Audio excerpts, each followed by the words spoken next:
may need a loan. Nice, France, here along the promenade where people were watching fireworks last night when that truck plowed through a crowd, killing 84 people, wounding 200. The president right now in the East Room of the White House is about to make his first public remarks. Let's go there now. And so many children who were hurt or killed in this sickening attack. This includes Americans that we know of. A family from Texas, a father and a young son just 11 years old who were there on vacation. Their family, like so many others, are devastated. They're grieving. They need all the love and support of our American family as they grapple with an unimaginable loss and try to get through what are going to be very difficult days. And so on behalf of all of us, I think, I want to welcome our friend, Ambassador Auro of France, and I had a chance to meet with him right before I came out so that he knew that it's not just the United States of America, but the entire world that stands in solidarity with the people of France during this difficult time. I spoke to President Hollande earlier today, and in addition to conveying deep condolences, I reminded him that France is America's oldest ally and one of our strongest. We owe our freedom to each other. Americans and French have stood together for 2 centuries, and I told President Hollande that we will stand united now in our grief, in our praying for the many who are injured, many of whom are still fighting for their lives, and we pledge to stand with our French friends as we defend our nations against this scourge of terrorism and violence. And this is a threat to all of us. We don't know all the details, but what we know is the capacity of even a single individual to do extraordinary harm to our people, to our way of life. A lot of nations represented here today have been impacted this year and in previous years. In recent weeks, we've seen heinous attacks inspired or directed by ISIL here in the United States, in Turkey, in Iraq, in Bangladesh, in Saudi Arabia. And these terrorists are targeting and killing innocent people of all backgrounds and all faiths, including Muslims. And I know I speak for all of us when I say that these individuals and these networks are an affront to all of our humanity. Many of the nations that are represented here today are part of our global coalition against ISIL, and I want to take this opportunity to say once more, we will not be deterred. We will not relent. We're going to keep working together to prevent attacks and defend our homeland. We are going to keep taking out ISIL leaders and pushing ISIL back in Syria and Iraq. We're going to keep standing with our partners from Africa to Afghanistan, and we are going to destroy this vile terrorist organization. And in contrast to these terrorists who only know how to kill and destroy, we're going to win this fight by building, by never giving up on diplomacy to end the Syrian civil war, by working with partners around the world, including Muslim communities, to push back against hateful ideologies that twist and distort Islam, a religion that teaches peace and justice and compassion. We will defeat these ideologies by offering a better vision of development and economic progress, so people, especially young people, have more hope and opportunity and are less susceptible to extremism and violence in the first place. And we will continue to promote political opportunity and democracy so citizens have a say in their future. And we will win this fight by staying true to our values of pluralism and rule of law and diversity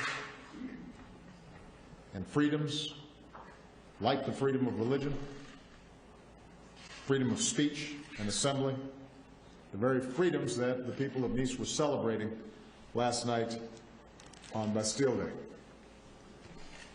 In the wake of last night's attacks, we've heard more suggestions that all Muslims in America be targeted, tested for their beliefs, some deported or jailed. And the very suggestion is repugnant and an affront to everything that we stand for as Americans. We cannot give in to fear or turn on each other or sacrifice our way of life. We cannot let ourselves be divided by religion, because that's exactly what the terrorists want.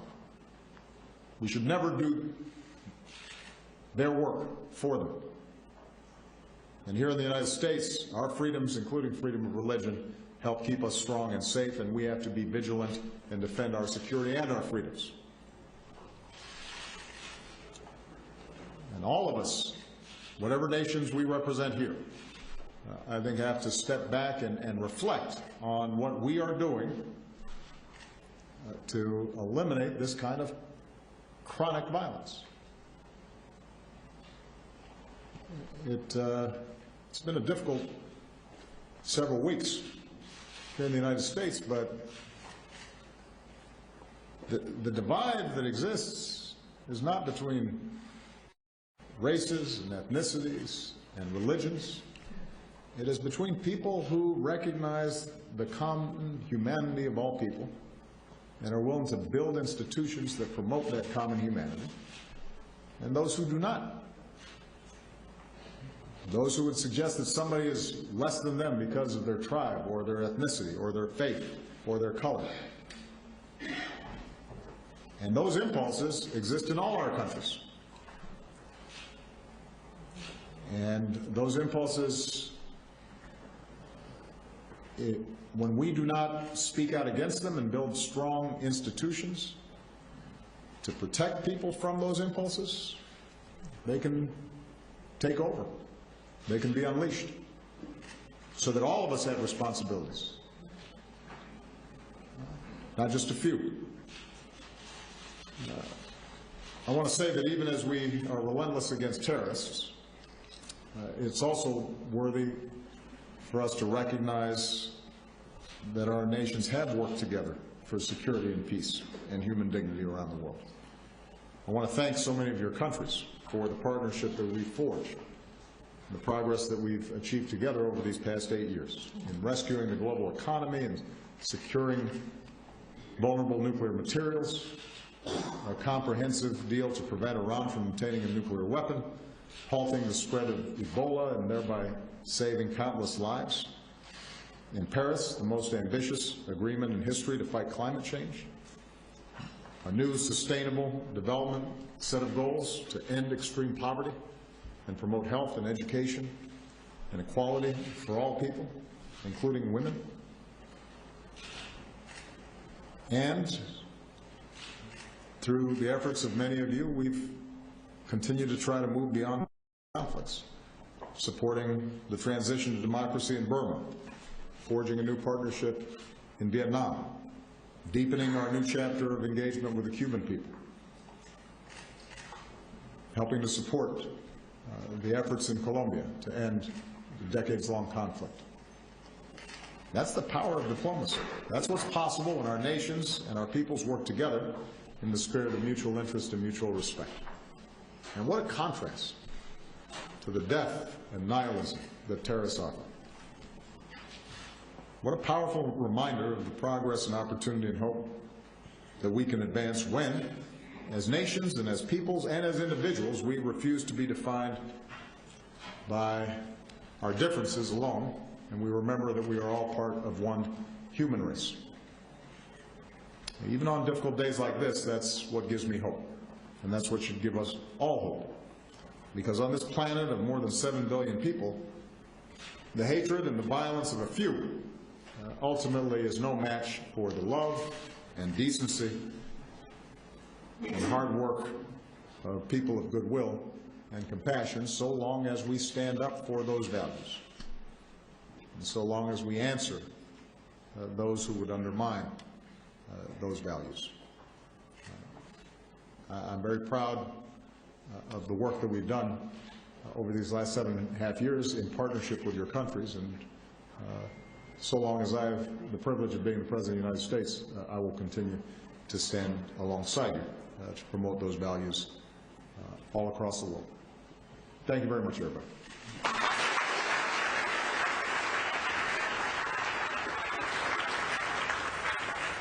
President Obama at a gathering, a reception for foreign diplomats, using the occasion to give extended comments about the tragedy that happened here in Nice, France last night.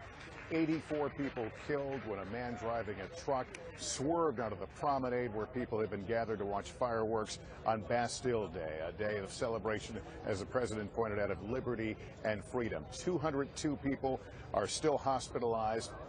Many of them are children, and many said to be just barely clinging to life, according to the president here. I'm with Bill Neely, NBC's chief global correspondent. Tell us about the suspect, the man killed who was driving the truck.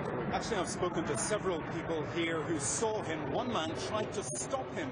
He said he was very agitated, was waving his gun around, and behind him in the truck was a trail of bodies. He's been named as Mohamed Lagouage Bouel. We knew he was a 31-year-old French citizen born in Tunisia, had a record, a police record. He was sentenced to 6 months in jail earlier this year for violence, but that was a suspended sentence. That's why he was here, not in jail. But any connection to Islamic extremism? That's the crucial thing. He wasn't known to intelligence services. That's what they're trying to find out. Interestingly, he was born in the town in Tunisia where ISIS gunmen killed 39 people last summer. So they're looking at those links. They want to know, was he a lone wolf? Was he acting under orders? Did he have accomplices? That's crucial. And we should note that truck, after going roughly a mile along this stretch and along the promenade, the beach here, came to rest just a short distance down this road when police finally stopped him in a hail of bullets and killed him. After, by that point, people had run, and any way they could escape this area. The carnage was beyond belief. Witnesses described people just lying in the street. Baby strollers left where they were as people grabbed their families and ran as quickly as they can. But again, 84 dead, a number of injured. Many of those are said to be in very, very bad shape. We want you to know, we'll of course have more live here from Nice on NBC Nightly News. Then tonight, a special hour of Dateline dedicated to the attack here in France. That airs at 10 Eastern, 9 Central. I'll join you for that as well. For now, I'm Lester Holt, NBC News, Nice, France.